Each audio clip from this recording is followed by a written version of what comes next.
What is a credit union? It's a cooperative, like a food co-op or a housing co-op, but the members share money. Credit unions offer the same services you'll find in a bank, but they're different from banks. First, credit unions are owned by their members, and credit unions are not for profit. Any money the credit union makes goes right back to the members in the form of low fees and good rates. To learn more, you can go to STCU's blog at stcumoney.org.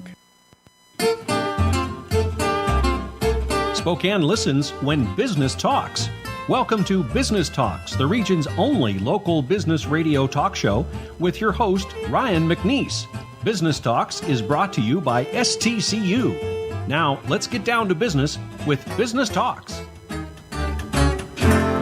Welcome to Business Talks, and I'm Ryan McNeese. And here in the studio today, we're very fortunate. We have Jennifer Ferrero from a couple organizations. Her business is Switch Up Consulting, a PR firm, as well as she's here representing Public Relations Society, otherwise known as PRSA.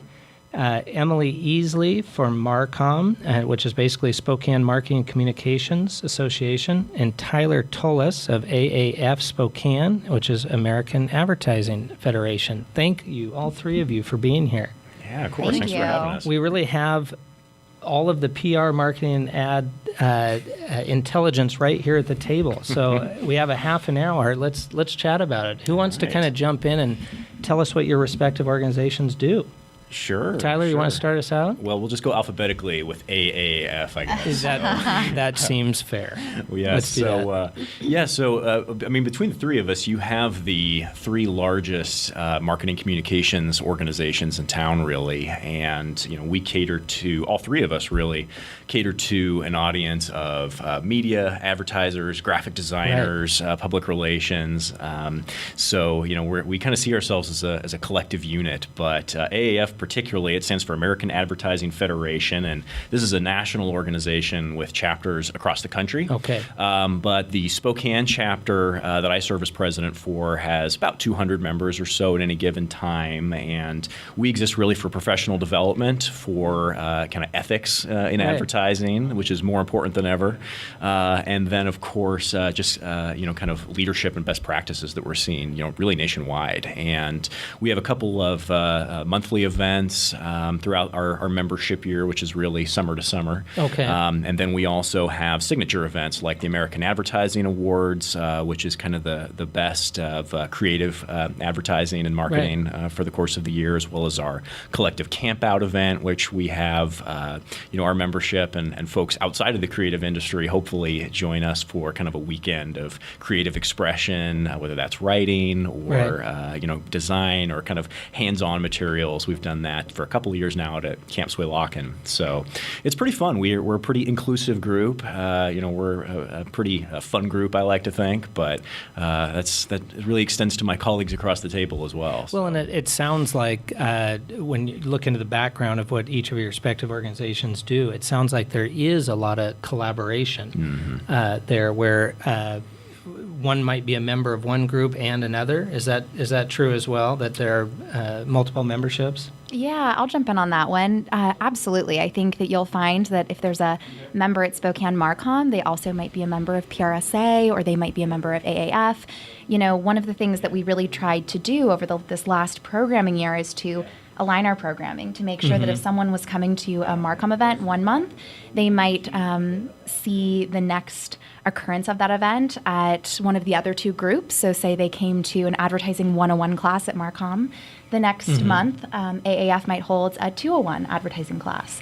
So we're really trying to make sure that our programs complement each other and really give the best programming for all of our members across the board. Emily, I think that's a good point. I mean, it's hard to imagine really one without the other. When you think marketing, when you think advertising, when you think PR, it really is a collective approach in any business. And I imagine that the respective members of your associations, and Jennifer, I'm sure you see this all the time in your practice with Switch Up Consulting, people are really looking for that trifecta of how do I bring my, whether it's a nonprofit, whether it's a for-profit, how do I bring that product or service to the market? And it sounds like with the three organizations that we have right here today, each of you have a piece that can really assist them.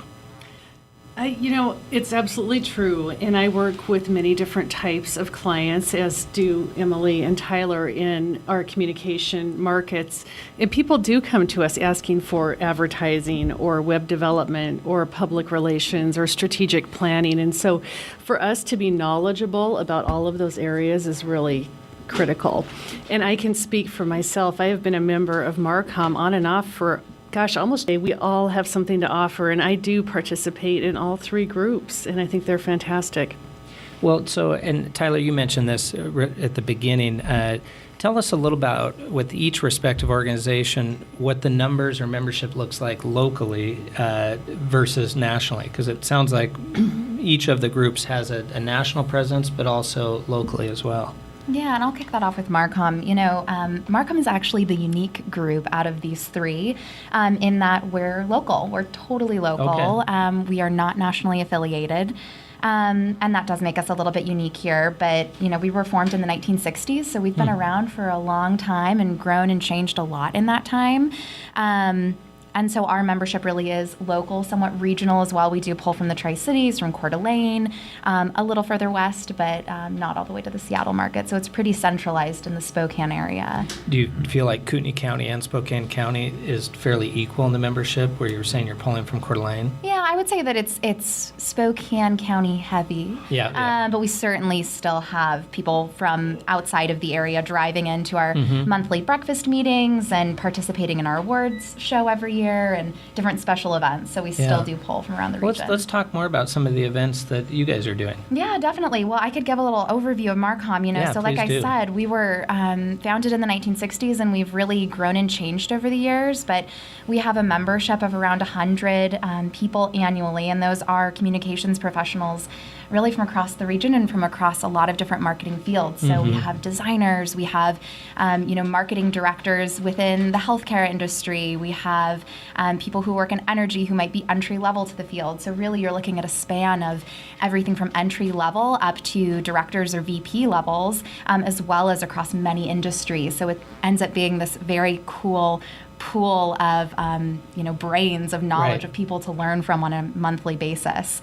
And the other thing about Marcom that I don't feel like a lot of people know is that we are a nonprofit organization, and 100% of our proceeds go back to funding student scholarships. Okay. So that's really our big mission, is to look at what's the next generation of awesome communicators in our area, and how do we keep them here in Spokane and give them the opportunity to get a paid internship, because as we all know, at least I know very well, internships are not paid anymore.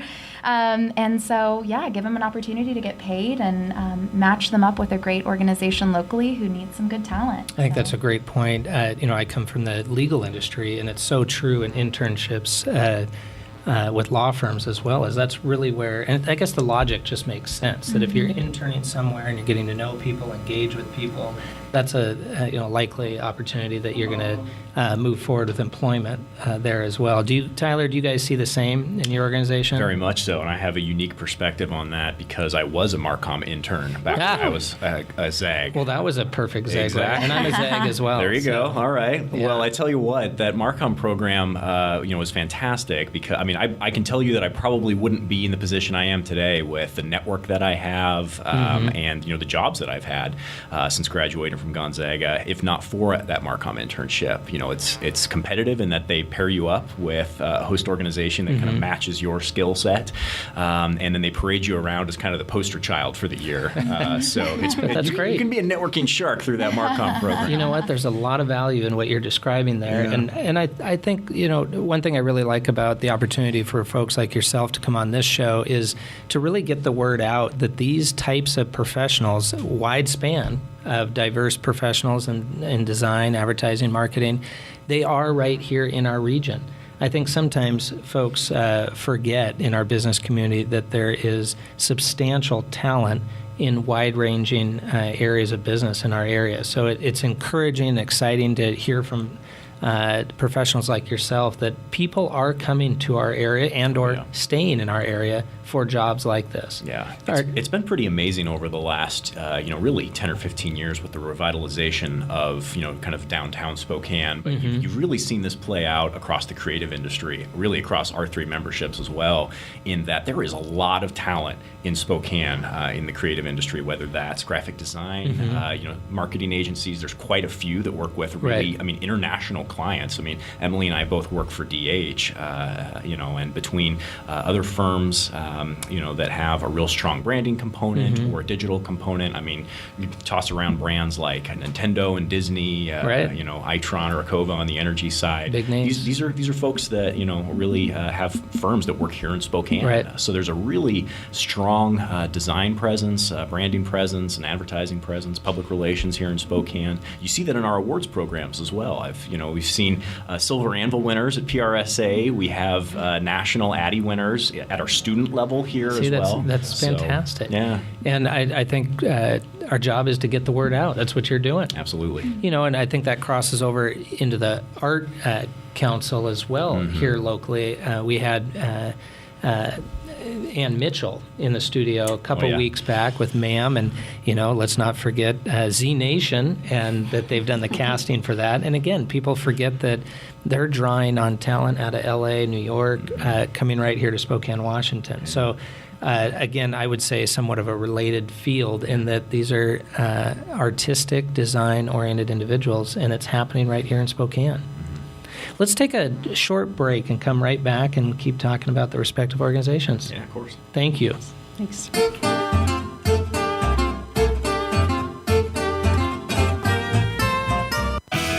In touch, online all the time. SpokaneTalksOnline.com. Saving for big goals can be intimidating, but small steps over time can really add up. If you create a basic safety net, start early, take advantage of an offered match, and prepare for the long haul, it can be done. Read or watch more about these basic tips of saving for the future at stcumoney.org. Even though summer is winding down, there's no shortage of things to do. Spokane 7 is the one place to make all your plans for the weekend and beyond. Every Friday in the Spokesman Review and 24/7 on the web and your mobile. You'll find the latest movie listings, restaurants, arts and culture, music, outdoors and recreation, sports, activities for all ages. There's a full calendar of stuff to do. Plus find contests with cool prizes, blogs, photos, and even talkback from Spokane 7 readers. What to do, where to go, 24/7. Spokane7.com. Powered by the Spokesman Review. I would like to tell you about our new sponsor, Stay Fierce Senior Fitness. Stay Fierce offers conditioning programs and personal training designed specifically for seniors. Owner and certified personal trainer Tim Brummett is himself 64 years old and has lost over 150 pounds in the last 3 years, so he knows how to work with seniors to get in shape.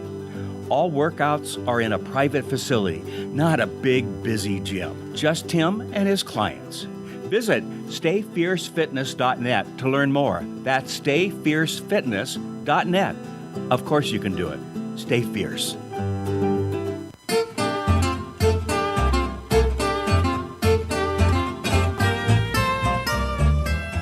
Welcome back. This is Business Talks, and we're here in the studio with Emily Easley, Tyler Tullis, and Jennifer Ferrero, and of their respective organizations are here. It's PRSA, Marcom, and AAF. Jennifer, tell us a little bit more about PRSA and what's going on with that organization. Absolutely. Well, the Public Relations Society of America has about 22,000 members nationally. In fact, I just returned from the international conference in Indianapolis in October, and it was fantastic to convene with other public relations and communications professionals. Now, I'm here representing the local Spokane chapter of PRSA, and we have 55 to 60 members, so maybe not as big as some of the other groups, but definitely focused in a very fun organization. And our group puts on probably 10 or 11 programs a year regarding public relations and communications and how to grow in our industries.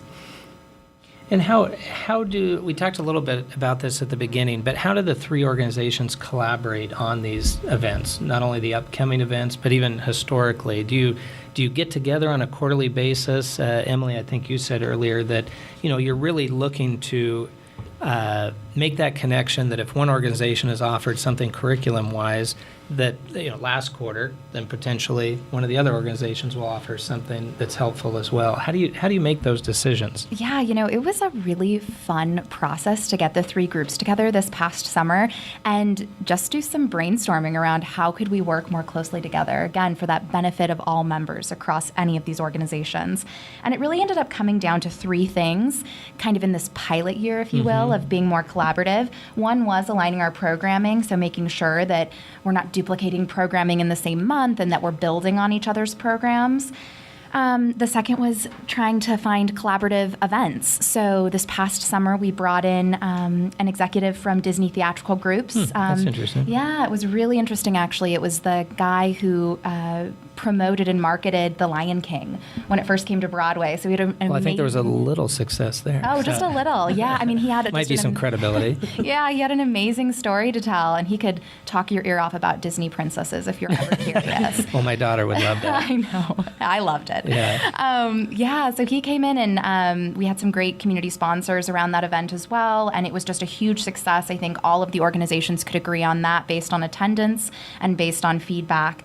And then lastly, one of the other things that we have done in this pilot year is start this, what we call golden tickets.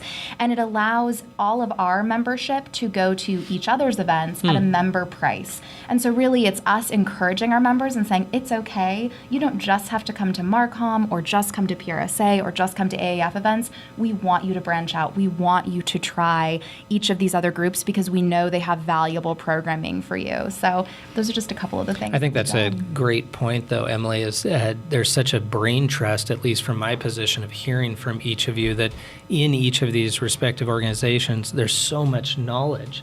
And the goal that it sounds like you're working diligently on is to really kind of cross-pollinate and make sure at these different events that, hey, someone's not just here in the ad aspect of this organization or the PR aspect or marketing, but really everybody's saying, hey, I bring a piece of the puzzle to make the whole. Exactly. Tyler, what else are you seeing in some of the events that you guys have had or have planned? Yeah, well, I mean, that's really been our key message, to all 3 of our, memberships, is that we've seen this tectonic shift in marketing communications over the last decade in particular of, this need for integrated marketing communications. Right. These things can't live in a silo anymore. Yeah. You can't just have public relations doing its own thing, advertising, paid media doing its own thing, social media doing its own thing. They've really got to work together through a centralized, brand voice. And, when people are hiring, marketing, public relations, communications professionals, they're asking them to wear more hats than ever before.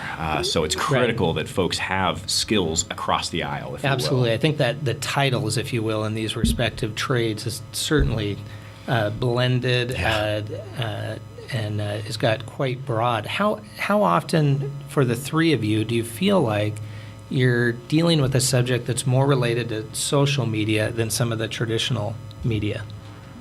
I mean, I'd say, really like what Tyler's talking about. It's part of every discussion. So for Tyler and I, and Jennifer, you as well, I'm sure, working with clients, since we all work at agencies, that's just something that we're always mindful of. So, when we're talking about marketing strategy, we're not just looking at one little piece of the pie, say a community engagement piece. We're thinking about, well, what's the social implication of that? Is there a content marketing strategy that needs to be built? What are all of the channels that we use to communicate to our audiences? Right. And what are we saying to them? And social is just one of the tools that works very well for many organizations. Right. I think you'd really hit on it when you say, what are the channels of engagement?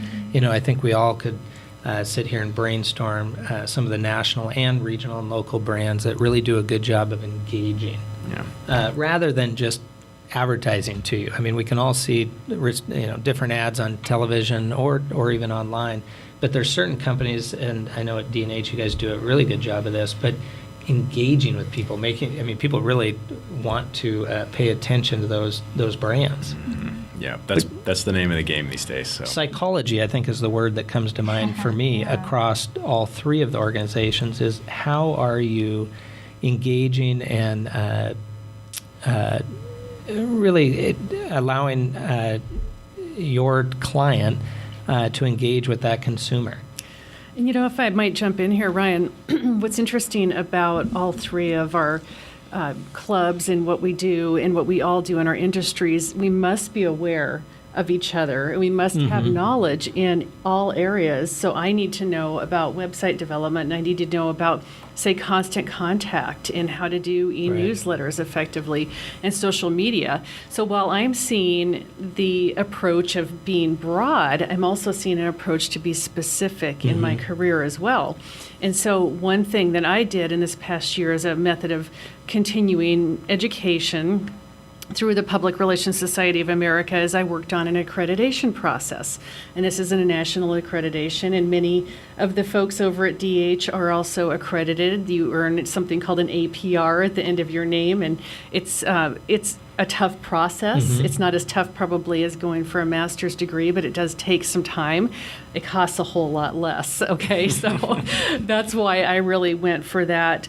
But the benefit of that then is that you learn almost a scientific process of public relations, I think, that I can then bring into my field as well. So again, it's the broad, and then it's also the specific. One thing I am seeing that I would like to touch on is a lot of agencies are becoming more specific. Take website development, for example. You have to know so many things to be in that particular industry. I mean, there's probably 100 things to know every day. And so a lot of agencies are becoming more specific in that area, in certain areas of website development even. Well, I think that's what Tyler was saying, that in terms of being pigeonholed into I just do web design, or I just do social media, or I just do PR for television. I mean, each of those trades, skill sets, you have to go deep to be good in those particular areas. And so it sounds like each of your organizations does a good job of training in that category. What can we expect in the next year or so? What are some things on the horizon that our listeners are going to be excited to look into either attending or participating in? Yeah, well, our biggest event of the year is definitely the American Advertising Awards, or the Addies as we've called them, and we actually are taking submissions for pieces that can go into consideration from our national judges. Actually, this Friday they're due, so we're having a party over at Hamilton timing. Studio, yes, Okay. on this coming Friday, but that drop-off party is where we submit all of our best work and celebrate it, and then the show this year is Plated Dinner at the Spokane Convention Center on March 11th. Okay. We're going to have live music for our big band grandstand theme this year. So we usually have 450 people, so it's pretty fun. Now, It's a Emily, great event. I was just going to say, Emily, Jennifer, are you both going to be at that event this year? Absolutely. It's Okay. always a great time. Okay, and for you guys, what do you see coming up here in 2017? Yeah, so we have a couple of great events coming up as well at Marcom. Actually, in just a couple weeks, Friday, February 3rd, we will have our annual workshop. So once a year, we put on a workshop. It's a little longer. It's a couple of hours. And this year, we're doing a media spokesperson training. So for any of those people who talk to the radio or go in front of a TV camera or talk to newspaper journalists, so basically everyone in our industry at one point or another, will be putting on a training on how to work best with media. So we'll have a speaker coming over from Seattle as well as a speaker here in Spokane that are going to be co-presenting. It should be a great time. And then, another big event for us, similar to Addie's, although just locally based again, is our Spark Awards. So that'll be coming up in April, and submissions will be due in February. And people can go to SpokaneMarcom.org for all of the dates and details. Okay, is that, as you're on there, in terms of giving information for where they can find you, is that the best place to find out about Marcom as a whole? Absolutely. I think our website, again, SpokaneMarcom.org, is a great place for information, as well as our Facebook page. Okay. We're on it and updating that all the time. So just search for Spokane Marcom and you'll find our page. Okay. Jennifer? Okay, so for PRSA Spokane, our next event is Conversations with Melissa Luck, and she is Assistant News Director for KXLY TV. And she will tell us what it's like to be on the news and plan the news and what we should be aware of with that. And that is Thursday, January 26th. That's a lunchtime event, and you can find more information about that at prsaspokane.org. And another plug for something else we're doing in February, we have a program with Mark Pond from Spokane Public Library, and he will take us through market research and how to find the best information for our clients. So we're excited about that. I'm so looking forward to that event. I have Mark to is tell an you. integrated guy. We oh all my talk gosh, to Mark. He's so great. Well, I think one thing that you definitely get from this conversation is each of the organizations, the folks that you're getting involved to come and speak. I know when I was looking at your individual websites and the information, it's impressive that who has been involved in each of the organizations or who you have coming to upcoming events. So I think that's a testament to what each of the organizations is doing. What else can you think of? Well, just along those same lines, I'd just say that, this collaboration is really important to all three organizations present here, just because, again, we're seeing, this shift in the industry where it's Right. more important than ever that we collaborate, as professionals. So we really want that to extend, across the board for organizations as well. But, like you were saying, Ryan, when you look at the folks who are members of these three organizations, who have been sponsors, who have spoken at this event, it's really comprehensive of Right. the entire community. And, we've brought in, nationally accredited folks. Emily was talking about Scott Hemmerling for our first ever collaborative event between the three organizations. And, we're bringing folks in out of market really frequently. So, if folks are thinking, gosh, which group should I get involved in? Try coming to one of them, and I guarantee you'll That's hear right. about all three.